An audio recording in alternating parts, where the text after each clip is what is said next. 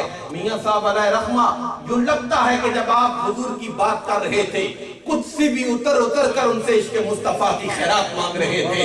یوں لگتا ہے کہ جب آپ شعر کہہ رہے تھے آپ کے ہاتھ میں قلم نہیں شہپر جبریل تھا، آپ کی روح کھڑی میں نہیں عرش بری پر تھی۔ آپ سرکار کے حسن کی بات کرتے ہوئے کہتے ہیں 14ویں دا چند داغی ہویا متھا ویکھ نورانی۔ اور آپ کو پتہ ہے سرکار کا یہ کلام روز افزوں اس کی عزت میں اضافہ ہو رہا ہے۔ سیف الملوک گزشتہ سال جتنی محفلیں ہوئی اس سے اور زیادہ بڑھتی رہتی ہیں۔ وَلَلْآخِرَةُ خَيْرٌ لَكَ مِنَ الْأُولَىٰ۔ یہ سرکار کے صدقے، سرکار کے سچے غلام میاں محمد بخش علیہ رحمہ کے کلام کو بھی اللہ تبارک و تعالیٰ نے اپنے حبیب کے صدقے یہ فیض دیا، کرم کیا ہے کہ حضور میاں صاحب کا کلام دن بہ دن، لحظہ بہ لحظہ اور ثانیہ بہ ثانیہ، مرحلہ بہ مرحلہ آگے بڑھتا جا رہا ہے۔ لیکن آپ کو پتہ ہے سیف الملوک صرف 33 سال کی مختصر عمر، صرف 33 سال کی مختصر عمر میں آپ نے سیف الملوک آفاقی کتاب لکھی، پر سرکار کا چہرہ جب ان کے سامنے آتا ہے آپ فرماتے ہیں 14ویں دا چند داغی ہویا متھا بیک نورانی اکبرانی تے کنہوں دی سورج وانگ پیشانی۔ ایک مقام پر کہتے ہیں چہرہ سورج، میاں صاحب فرماتے ہیں چہرہ سورج، ہار نورانی، ابرو مثل حلالاں۔ یہ ابرو، یہ جو آپ کے ابرو، اس کو پرورتے پتہ نہیں ہماری زبان میں کہتے ہیں، یہ ابرو فرماتے ہیں یہ چاند کی طرح تھے حضور کے، چہرہ سورج، ہار نورانی، ابرو مثل حلالاں، دو رخسارے رنگ سوارے لگن بانگن لالاں۔ فرماتے ہیں کہ سرور کائنات کا چہرہ اور رخسار مبارک اتنا عظیم تھا کہ یوں لگتا تھا کہ کائنات کے موتی محمد عربی کے چہرے پر آگے ہیں۔ محبت کا مرکز حسن ہوتا ہے، اور میرے سرکار کا حسن کیسا تھا؟ ایک صحابی ترمذی شریف کے لفظ ہیں، وہ شوق و پیار کے چراغ تھام کر حضور کے آستانہ کرم کی طرف بڑھے۔ جب حضور کی حویلی میں پہنچے، اور پتہ ہے حضور کی حویلی کی شان کیا ہے؟ اقبال کہتا ہے دور موج از غبار خاناش، کعبہ را بیت الحرم کا شاناش۔ ساری دنیا کعبہ کی طرف سجدہ کرتی ہے، کعبہ سارے سجدوں کو اپنے پیٹ میں لے کر حضور کے گھر کی طرف جھک جاتا ہے۔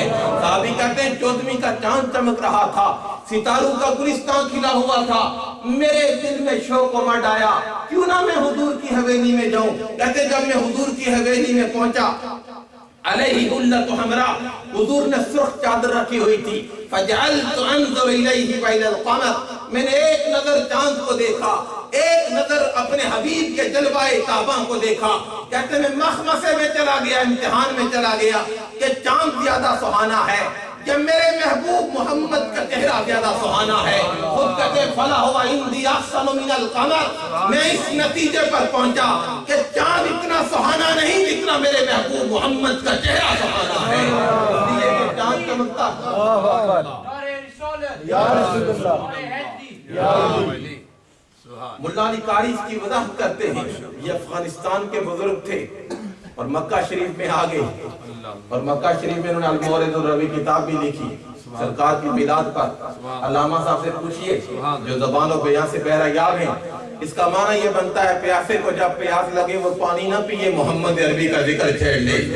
ملا علی قاری اس کی وضاحت لکھتے ہیں، کہتے ہیں چاند کیوں خوبصورت نہیں؟ وہ کہتے ہیں چاند چمکتا ہے، اس سے دل کا اندر تو روشن نہیں ہوتا، چاند چمکتا ہے، اس کی دل آویز کرنے گھر کے اندر تو نہیں آتی، پر مدینے کا چاند وہ چاند ہے جو آج بھی چمک رہا ہے۔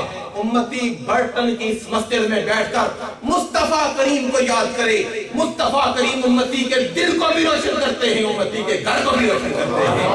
میں یاد کر رہا تھا کہ محبت کا مرکز حسن ہوتا ہے، اور میرے سرکار کا حسن کیسا تھا، حضور کا چہرہ کیسا تھا۔ اعلیٰ حضرت کیونکہ اعلیٰ حضرت کے بڑے عاشق ہیں، اور اعلیٰ حضرت کوئی معمولی شخصیت نہیں تھے، گزشتہ صدی میں امت مسلمہ کے سب سے بڑے عالم تھے، صرف برے صغیر کے بڑے عالم نہیں، امت کے بڑے عالم تھے۔ نہ عالم عرب میں ان جیسا کوئی بڑا عالم تھا، نہ عالم عجم میں ان جیسا کوئی بڑا عالم تھا۔ آپ حضور کے حسن کی بات کرتے ہیں، کہتے ہیں، آپ فرماتے ہیں دل اپنا بھی شیدائی ہے اس ناخن پاکا، اتنا بھی باہنوں پہ نہ آیا چرخ کہن پھول۔ اے قرآن آسمان، نے چاند پر تو اتنا رقص نہ کر، اس لیے کہ ہمارا تعلق بھی حضور کے قدموں کے ناخنوں کے ساتھ ہے۔ تو محبت کا مرکز حسن ہوتا ہے، اور میرے سرکار کا حسن کیسا تھا، وہ شب ہجرت کا مطالعہ کریں، تھوڑی دیر کے لیے سرور کائنات ام معبد کے ہاں تھوڑی دیر کے لیے پڑاؤ کیا۔ ابو معبد چراگاہ میں تھا، لوٹ کر آیا تو گھر کا ماحول بدلا ہوا تھا، ہر طرف روشنیوں نے ڈیرے ڈالے ہوئے تھے اور ہر طرف خوشبو اور کستوریوں کا ماحول تھا۔ ابو معبد نے پوچھا، بتاؤ ام معبد، آج ہمارے گھر میں کون آیا ہے؟ حضرت ضیاء الامت پیر محمد کرمی شاہ صاحب الازہری علیہ رحمہ، آپ کی ضیاء النبی پڑھ کر، وہ سفر ہجرت پڑھ کر دیکھیے، وہ پوری وضاحت لکھی ہوئی ہے، بڑا اس نے تعارف کروایا۔ پر ام معبد کے دو جملے بڑے کمال ہیں، کہتے ہیں آج ہمارے گھر میں وہ آیا جو وسیم جو وسیم ہے اور قسیم ہے۔ وسیم عربی زبان کا لفظ ہے، وسیم اسے کہتے ہیں جسے جتنی بار دیکھا جائے انسان کی آنکھ اکتاہٹ محسوس نہ کرے، اسے وسیم کہتے ہیں، اور قسیم اسے کہتے ہیں جسے جس اینگل سے دیکھا جائے وہ حسن کا ماہ تمام نظر آئے۔ کہا آج ہمارے گھر میں وسیم آیا تھا، اور وہ ہستی جو قسیم ہے وہ آئی تھی۔ تو سرور کائنات صلی اللہ علیہ وسلم، محبت کا مرکز حسن ہوتا ہے، اور اس کائنات میں اللہ نے اتنا حسن کسی کو عطا نہیں کیا جتنا اپنے پیارے محبوب جناب محمد مصطفیٰ کو عطا کیا ہے۔ نعرہ تکبیر، نعرہ رسالت، نعرہ تحقیق، نعرہ حیدر۔ اگر میں ان کو حسان کشمیر کہتا ہوں، حافظ عبد القادر صاحب کو، اگر ان کی طرح مجھے میری آواز کا غدار بھی ہوتا تو میں بھی ترس سے سرکار کا کلام پڑھتا جو عشق سے انہوں نے عشق اور محبت میں ڈوب کر لکھے ہیں۔ لیکن آپ لوگوں کی کھلی ہوئی جبینیں اور روشن چہرے اور کھلی ہوئی آنکھیں اس بات کی غماز ہیں کہ آپ علم سے پیار کرنے والے لوگ ہیں۔ برطانیہ میں ایک سطح کی مجھے مایوسی یہ ہوئی کہ ہمارے ہاں لوگ جمعہ کے دن آخری 5 منٹ میں آتے ہیں۔ یہ نہیں ہونا چاہیے، جمعہ کی تقریر کو آپ جمعہ کا حصہ سمجھیں تاکہ علم پھیلے۔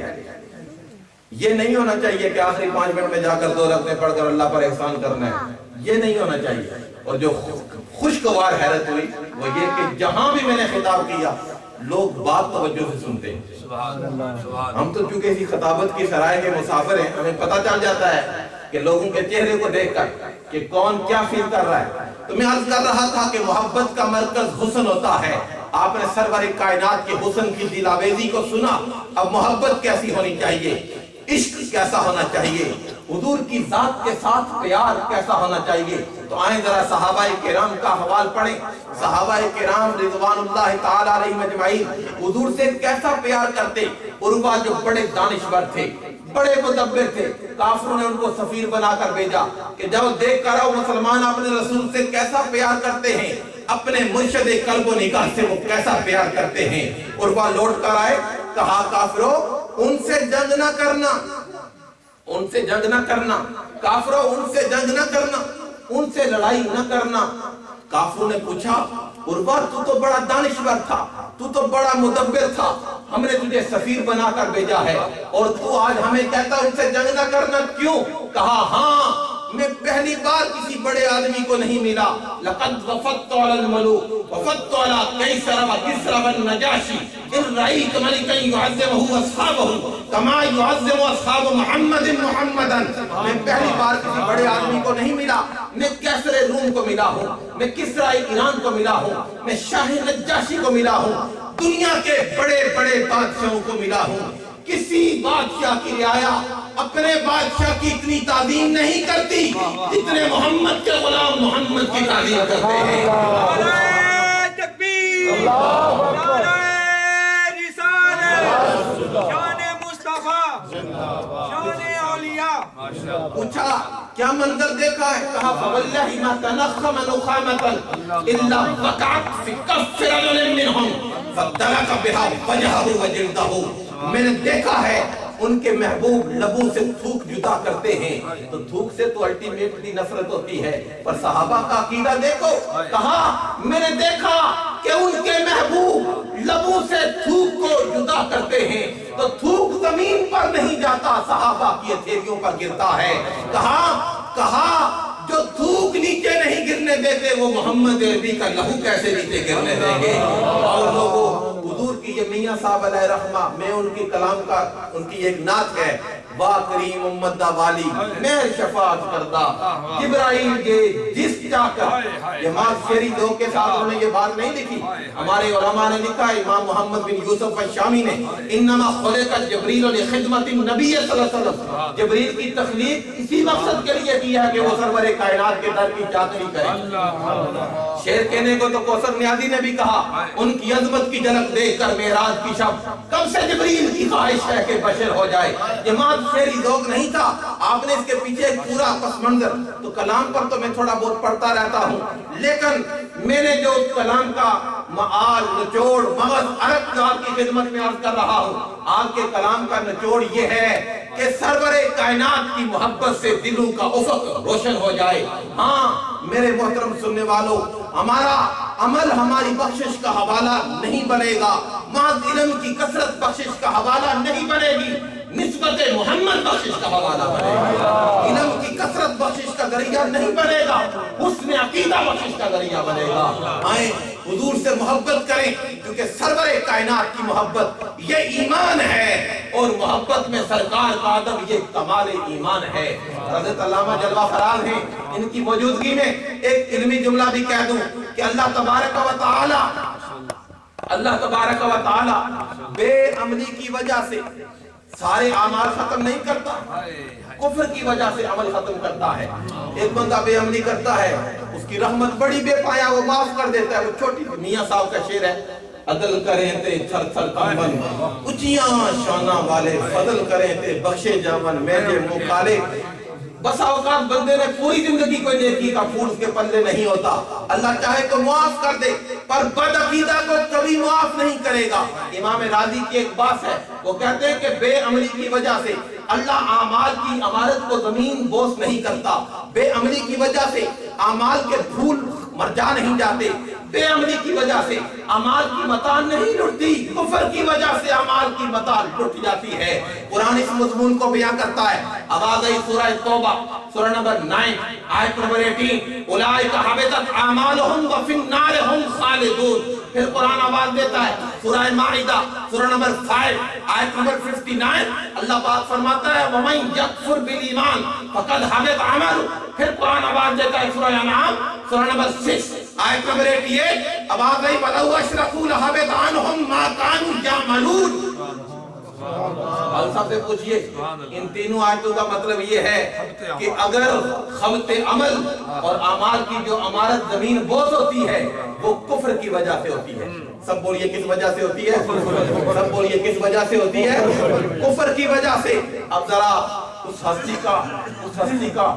ہستی کی شان کا مطالعہ کریں جس ہستی کو مان کر ہم اسلام کے صحن میں داخل ہوتے ہیں سرور کائنات کے مقام کا مطالعہ کریں آواز آئی قرآن سورہ حجرات سورہ نمبر 49 آیت نمبر 2 یا ایھا الذین آمنوا لا ترفعوا اصواتکم فوق صوت النبی ولا تجهروا له بالقول كجهر بعضكم لبعض ان تحبط اعمالكم وانتم لا تشعرون میرے محبوب کی بے ادبی نہ کرنا کیوں مولا آواز آئی سارے اعمال ختم ہو جائیں گے تو پتہ ہے عمل کیوں ختم ہوتے ہیں کفر کی وجہ سے اس کا مطلب کیا ہوا کہ جو حضور کے در کی بے عملی کرتا ہے اس نے محض بے عملی نہیں کیا اس نے محض بے عملی نہیں کی اس نے سراسر کفر کیا ہے اور اس مقام پر مفسرین کہتے ہیں اعمال بھی جمع ہے کم بھی جمع ہے اعمال بھی جمع ہے کم بھی جمع ہے عربی زبان میں جمع کی طرف مضاف ہو تو فائدہ عموم کا دیتی ہے ایک دو عمل ضائع نہیں ہوں گے سارے اعمال ضائع ہو جائیں گے مولا کیوں تو سزا کے طور پر ایک عمل ضائع کر دیتا یہ سارے اعمال کیوں ضائع کر رہا ہے آواز آئی ہاں میرے محبوب کے در کا ادب عمل ہے ہی نہیں ہے حضور کے در کا ادب عمل نہیں ہے اگر عمل ہوتا تو سزا کے طور پر ایک عمل ضائع ہوتا میرے محبوب کے در کا ادب یہ ایمان ہے تو ایمان ہو تو اعمال کا اعتبار ہوتا ہے ایمان نہ ہو تو اعمال کا اعتبار ہی نہیں ہوتا ہے اور یہاں پر ایک اور بات بھی ذہن میں بٹھا لیں، ہمارے ہاں بعض لوگ یہ کہتے ہیں وہ کندھے پر بوجھ لاد کر گلی گلی کو با کو ہر سو گھومتے ہیں اور لوگوں کو مرکز رسول سے دور لے جاتے ہیں۔ انہوں نے یہ سمجھ لیا شاید کوئی لمبی چوڑی تسبیح پکڑ لی تو یہ تقویٰ ہے، شاید ماتھے پر سجدے کا نشان آشکار ہو گیا یہ نیکی ہے، شاید پانچے اوپر نیچے کر لیے یہ نیکی ہے۔ قرآن نے بتا دیا تقویٰ قرآن نے بتا دیا۔ اگلی آیت کریمہ آواز ہے ان الذین یغضون اصواتهم عند رسول اللہ اولئک الذین امتحن اللہ قلوبهم للتقویٰ، جن کے دل میں میرے محبوب کا ادب ہے اللہ انہی کے دلوں کو تقویٰ سے آراستہ و مزین کرتا ہے۔ پتہ یہ چلا کہ جس کے دل میں حضور کا ادب ہوگا دولت تقویٰ سے وہی بیرا بر ہوگا۔ تو میں عرض کر رہا تھا کہ حضور سے محبت اپنا اوڑھنا بچھونا بنا لو، یہ سرکار میاں صاحب کی شاعری کا خلاصہ میں قرآن و حدیث کی روشنی میں عرض کر رہا ہوں۔ اور وہ بندہ جو حضور کی محبت کا چراغ لے کر قبر میں جائے گا تو قبر میں سوالات تو ہوتے ہیں، قبر میں ہر ایک سے سوال ہوگا، لیکن جو بندہ مومن ہوگا اس سے سوال ہوگا تو منکر نکیر کہیں گے تو نے محمد عربی کو پہچان لیا ہے، نم بارک اللہ فی مر جائے گا، سو جا قیامت تک اللہ تعالیٰ تیری قبر میں برکتیں اٹھا۔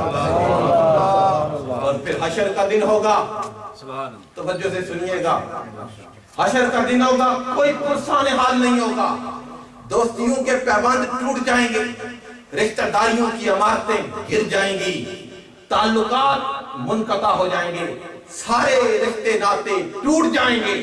یہ جن برادریوں پر برطانیہ میں یہ لعنت بہت زیادہ ہے، جن پر ہم فخر کرتے ہیں، یہ ساری برادریاں ختم ہو جائیں گی، ایک نسبت محمد کی برادری ہوگی، باقی برادریاں ختم ہو جائیں گی۔ ہم نے پتہ نہیں سمجھ لیا ہے کہ ہمارا یہ جو جاہلانہ تفاخر فلاں برادری سے میرا تعلق ہے، فلاں سے میں کھڑی شریف میں 10 سال سے جمعہ پڑھا رہا ہوں، یہ ڈول کی لعنت ہم نے ختم کی۔ اس سے پہلے یہ توفیق کسی کو نہیں ہوئی، اللہ نے، میں تو گناہگار آدمی ہوں تو یہ مجھ سے میں سمجھتا ہوں یہ میری بخشش کا حوالہ بن جائے گا۔ یہ بنگڑے ختم کروائے، یہ چرس ختم کروائے۔ داتا صاحب لکھتے ہیں لیس التصوف علومن ولا رسومن، تصوف بنگڑا یا ڈول کی تھاپک پر ناچنے کا نام نہیں ہے، تصوف تپتی ہوئی ریت پر یزید کے سامنے حرف انکار بلند کرنے کا نام۔ اور میاں صاحب تو خود فرماتے ہیں خالی دولت بے مغزا باروں سفن کریندا، خالی دولت بے مغزا باروں سفن کریندا، فتنہ دوزاں وانگ لڑائی تا صلح ہون نہیں دیندا۔ یہ سرور کائنات کا ارشاد ہے، بوئیستو بکسر المضامیر اس کا ترجمہ ہے۔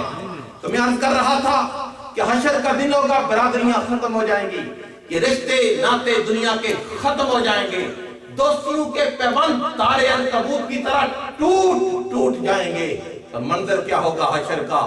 خورشید حشر سوا نیزے پر ہوگا، سرزمین حشر تپ رہی ہوگی، جہنم کی ہولناکیاں ہوں گی، اور سرور کائنات کا ارشاد نور ہے بخاری شریف، حضور نے فرمایا اول خروجن اذا بوئسو، سب سے پہلے میں محمد اپنے مزاج سے باہر آؤں گا۔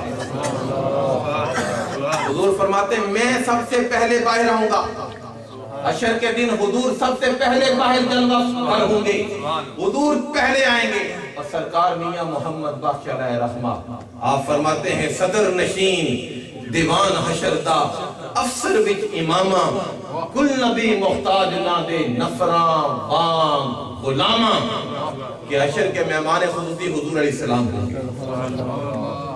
نواب صدیق حسن خان گوپالی نے شرح آیت کی شرح میں لکھا ہے غرض یہ کہ مقام مقام اوست و سخن سخن اوست غورا مہمان و دیگرہ تو فعلیاں، سرکار کا ایک ارشاد ہے ان القذوب کب یزدد، جھوٹا بھی کبھی کبھی سچ کہہ دیتا ہے، یہ تھا تو جھوٹا لیکن بات سچ کہی کہ حشر کے مہمان خصوصی حضور ہوں گے۔ سرکار فرماتے ہیں صدر نشین دیوان حشر دا افسر وچ امامہ، کل نبی محتاج نہ دے نفراں بانگ غلامہ، کہ حشر کے مہمان خصوصی حضور ہوں گے، اور حضور فرماتے ہیں میں پہلے آؤں گا۔ تو جو مہمان خصوصی ہے وہ کبھی پہلے نہیں آتا۔ مجھے آپ کسی محفل میں بلا لیں، حضرت مفخر العلم والعلماء علامہ غزالی صاحب کو آپ بلا لیں، حضرت فخر المجودین مولانا علامہ قاری غلام یاسین صاحب کو بلا لیں، علامہ قاری غلام عباس صاحب کو بلا لیں،